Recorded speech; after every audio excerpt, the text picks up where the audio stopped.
Londe, Ramogi TV.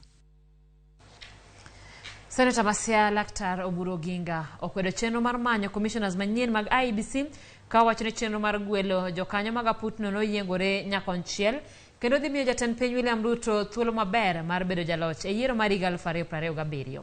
Kano Twak achiel kod Ramogi TV, Laktar Oburu yango ni gibiro dok kuom jopiny e kwedo chenro makamano. Kaka jafwambo marwa Chris Owino lero, Oburu bende chayo jod buro chiko makaluo mag ODM mane oromo kod jatend piny e dwe mar ariyo.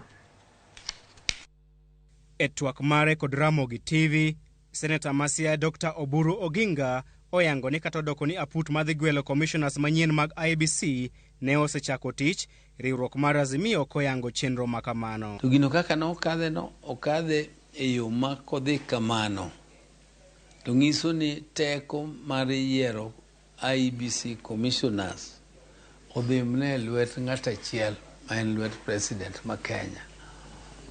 To ka odhi lwete to mano ngiso ni teams ariyo mabiro dhi tugo e 2027 kata 3 kata 4. Achiel kuomgi ema yiero referee. To ok dibed man kare ni team achiel ji dhi tugo e pap to ni team achiel ni en oyiene ni en moyiero referee koseyiero referee jomoko gi to koro dhi gocho. Mano tiende ni result is already predetermined. The result osemna ng'ere ni ng'ano dok. Koro miyo gima kamano ok wanyal yie. Ne olero ni kata doko ni jo od bura ne opuodho lokruok e chik mar gwelo jokanyo mag aputno, ataro kod dwaro mag Azimio, jopiny pod nigi teko mar loko chik makamano. Teko duto mag loko katiba, teko duto mar Kenya ka gimiluongo ni sovereignty of the Republic of Kenya lies in the people of Kenya. Jopiny ma jo Kenya ema ochiwo nwa teko mawatiyogo kata an Seneta. Power matiyogo en donated by the people to the people tema sovereign emomiya power. Nyaka president owuon teko mawatiyogo en mana mar jopiny. Koro miyo wadok kuom jopiny. Ok nyalo we gimoro ni koro nosekadhe ni en chik. Kadi ne bedo ni en kamano ne kaka itimo gik moko e piny ni. To kata mana section 2A kata wach mar kelo multiparty ok di ji obedo gi multiparty. Dini wabeta beda ni tok chik nosekadhe ni ji nigi single party. Koro watim nang'o? Oburu oseyo jatend piny Dr. William Ruto kuom donjore kod tije mag od bura e gino ma owacho ni jatend piny ne oloko chung' mar jokanyo mag komiti mag od bura mochung' ne weche mag chike JLAC e wi paro mar chik makamano. Ji duto nyaka ng'amiluongo ni majority leader to gi jakom mar JLAC ni Justice and Legal Affairs Committee mar Senate ne jo oriwre lwedo achiel mane giwinjore ni nyaka tim amendment mondo political parties obed gi duol e wach mar yiero that panel ma kuro dhi yiero jo IEBC. Kane chopo saa 8:30 mane kore dhie gino owuok gimiluongo ni second reading. Sama ne iloso cha second reading ne milosega emitwokiga wi gimiluongo ni bill. Ko second reading ne jogo twak maber magi yie gi amendments mane owuok e JLAC mane beyo kabisa. To kagiseyiego to koro kendo instructions odhi wuok kuom Ruto in the afternoon sa lunch kagisechamo lunch.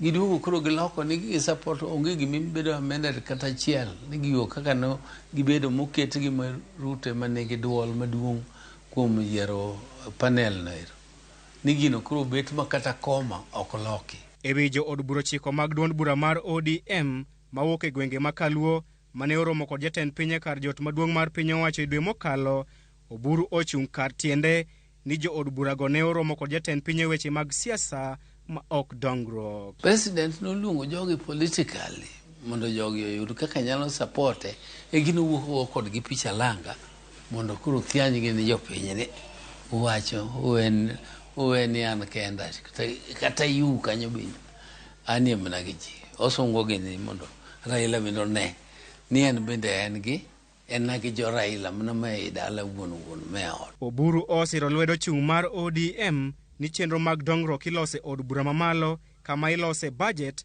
ma ok kar jot maduong' mar piny owacho. Gimonego timre ni ka anan mjumbe to nitie project na moro ma nyocha president osingo. Abro dhi nono gi minister no mondo fwenya ne to bende minister no timo gima president nyocha owacho oketo gine budget to gino kobire bunge tabro luwo gine bunge maneni gini okadhi mokete budget eka koro dhi bedo implemented kucha. Kata kamano okwayo duond bura mar ODM mondo ng'uon ne jood burago poni giloko chung' margi kendo kwayo ng'uono. Ka jogo kwayo weruok watu pokwa winjo. An awuon anyalo wacho ni kaka Oburu Oginga ni anakia ni gisekwa weruok. To kopo ni gikwayo to mondo bed considered nikech gin na yawuotwa. Mbaka marwa kod Dr. Oburu Oginga bende omulo singo mane jatend piny Dr. William Ruto omiyo jodak ma Siaya e kinde limbe mare e kaunti no mar miyo kaunti ma Siaya tingni 10 mag pur. To an kaka nang'e president ok nochiwo tenga ni jopiny. President ne owacho nodhi loso gi jo AFC mondo ohol county. To holo kaka ung'eyo ni ok en gima yot. Holo nyaka dhi kadhe ma obedi e budget mar county. Chris Owino, Ramogi TV, Nairobi. Ogaya mar duond buch